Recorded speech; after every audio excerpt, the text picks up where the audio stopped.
Good morning students. हम लोग Europe में राष्ट्रवाद पढ़ रहे थे।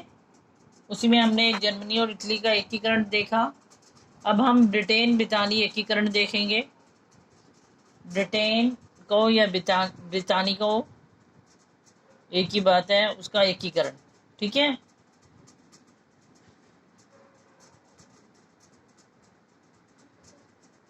ब्रिटेन का एकीकरण। ब्रिटेन साम्राज्य में अंग्रेज, वेल्श, स्कॉट या आयरिश जैसे ढेर सारा समाज था जिसे नर जातीय कहते थे। ठीक है। उन्होंने कहा ब्रिटेन साम्राज्य के अंदर भी अंग्रेज भी होते थे, वेल्श भी होते थे, स्कॉट भी होते थे, आयरिश भी होते थे। ठीक है। बहुत सारे अलग अलग लोगों का समाज था जिसे वो नृ जातीय कहा जाता था। औद्योगिक क्रांति के बाद ब्रिटेन की आर्थिक शक्ति बहुत ज़्यादा बढ़ गई। और जब वहाँ ब्रिटेन में औद्योगिक क्रांति हो गई तो औद्योगिक क्रांति होगी। औद्योगिक क्रांति की वजह से क्या, खूब उद्योग धंधे खुल गए तो उनके पास काफ़ी पैसा आने लग गया और आर्थिक रूप से वो मजबूत हो गए, तो उनकी आर्थिक शक्ति जो है बढ़ गई।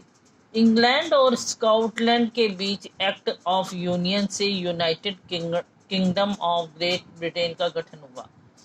और उन्होंने कहा कि इंग्लैंड और स्कॉटलैंड के बीच, ठीक है, एक्ट ऑफ यूनियन से एक एक्ट बनाया गया, यूनियन एक्ट। उससे क्या बन गया, United kingdom of great Britain का गठन कर दिया उन्होंने, उनको मिलाकर। और कुछ साल बाद इसके अंदर आयरलैंड को भी जोड़ दिया गया। ब्रिटेन एक नया राष्ट्र का निर्माण हुआ। और इस कह रहे हैं कि पहले उन्होंने United kingdom of great Britain का निर्माण किया और बाद में इसके अंदर कुछ साल बाद कुछ साल बाद इसमें आयरलैंड को भी जोड़ दिया गया और ब्रिटेन का एक नया राष्ट्र के रूप में निर्माण हो गया। ठीक है। इसके बाद है England plus Scotland plus Ireland मिलाकर बन गए यूनाइटेड किंगडम। ठीक है। यूनाइटेड किंगडम किसको मिलाकर बना था, इंग्लैंड को, स्कॉटलैंड को, आयरलैंड को। राष्ट्र के निर्माण के बाद जब ऐसा राष्ट्र का निर्माण कर दिया गया तो क्या किया गया।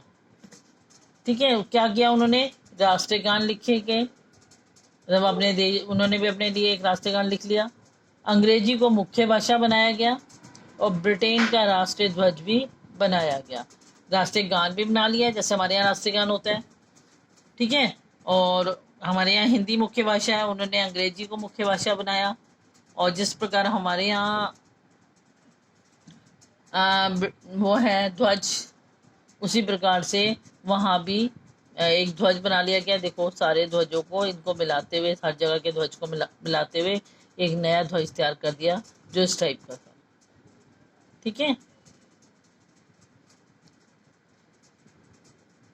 इसके बाद आता है राष्ट्रीय की दृश्य कल्पना, रूपक। जब किसी अमूर्त विचार का मतलब जैसे लालच, स्वतंत्रता, ईर्ष्या, मुक्ति किसी व्यक्ति या किसी चीज के जरिए इंगित किया जाता है तो शुरू कहते हैं। अब वो कह रहे हैं कि उन्होंने क्या करा, एक रूपक के रूप में स्वतंत्रता, लालच, ईर्ष्या, मुक्ति, इन सब चीजों की एक अमूर्त एक रूपक बना दिया। एक मतलब इंगित कर दिया एक चीज को कि ये रूप है। मतलब राष्ट्र का दृश्य जैसे हम भारत माता के रूप में देखते हैं, तो उन्होंने के राष्ट्रवादी विचार को जानने के लिए उन्होंने भी किसी चीज को बनाना, रूपक के रूप में स्थापित करना अच्छा समझा। 18वीं और 19वीं शताब्दी में रूपक का प्रयोग राष्ट्रवादी भावना के विकास और मजबूत बनाने के लिए किया गया था। मैंने आपको अभी बताया कि किस लिए बनाए जाते हैं रूपक, ताकि राष्ट्रवादी भावना का जो विकास है वो मजबूत हो सके। ठीक है। उसको देखकर लोगों को राष्ट्र की याद आए, राष्ट्र की भावना से प्रेरित हो, तो उन्होंने रूपक बनाए। देखिए ये बनाया हुआ रूपक उन्होंने, ये जर्मेनिया। ठीक है।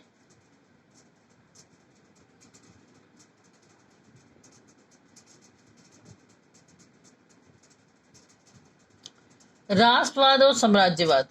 19वीं सदी तक जो राष्ट्रवाद की भावना थी अब वह साम्राज्यवाद में बदलने लगी।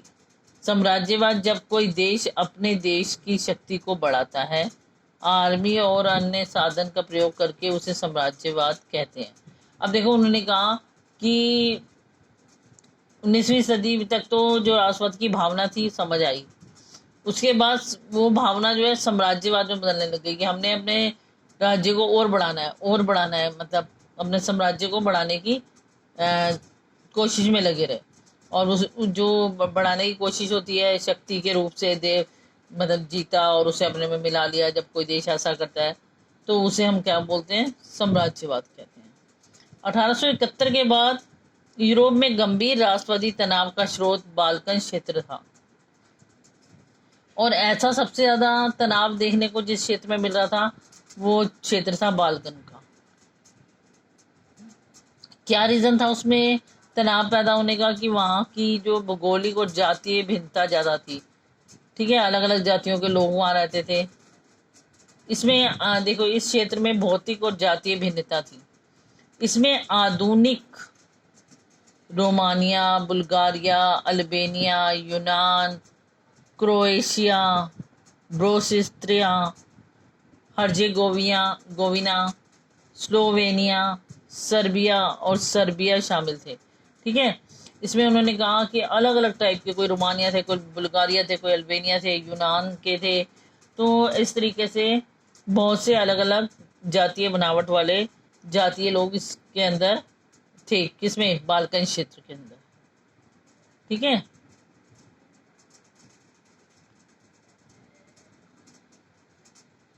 बाल्कन क्षेत्र में रोमानी राष्ट्रवाद के विचार फैलने और ऑटोमन साम्राज्य के विघटन से स्थिति काफी विस्फोटक हो गई। ठीक है, अब जब बाल्कन क्षेत्र में रोमानी राष्ट्रवाद का विचार फैला तो जो ऑटोमन साम्राज्य था उसके खत्म होने की स्थिति आ गई। ठीक है, उस समय जितने भी बड़ी शक्तियां थी जैसे जर्मन, ब्रिटेन, रूस अपनी शक्तियों को बढ़ाना चाहते थे। ठीक है, और बड़ी शक्तियां कौन कौन सी थी, जर्मन, ब्रिटेन और रूस। उन्होंने वो क्या करना चाहते थे, वो तो अपनी साम्राज्यवाद को बढ़ावा दे रहे थे, अपनी शक्तियों को बढ़ा रहे थे। बाल्कन क्षेत्र को अपने अपने में शामिल करना चाहते थे और अपनी शक्तियों को बढ़ाकर उन्हें पता चला कि भी बाल्कन क्षेत्र जो है उसमें राष्ट्रवाद की विचारधारा फैल रही है, तो हर एक को चाहता था ये हमारे साथ जुट जाए। ठीक है, इसके लिए अनेक युद्ध हुए जिनके नतीजे कुछ भी नहीं निकला और प्रथम विश्व युद्ध हुआ। तो इसके लिए क्या उन्होंने कहा कि बहुत से युद्ध होते रहे लेकिन लास्ट तक कोई नतीजा नहीं निकला और आखिर में जाकर प्रथम विश्व युद्ध ही हुआ, जिससे राष्ट्रवाद की भावना पूरे विश्व में फैल गई। और मतलब वो कह रहे हैं कि ना तो वो जर्मन में मिला, ना ब्रिटेन में मिला, ना रूस में मिला। काफी युद्ध हुए लेकिन कुछ भी नहीं हुआ।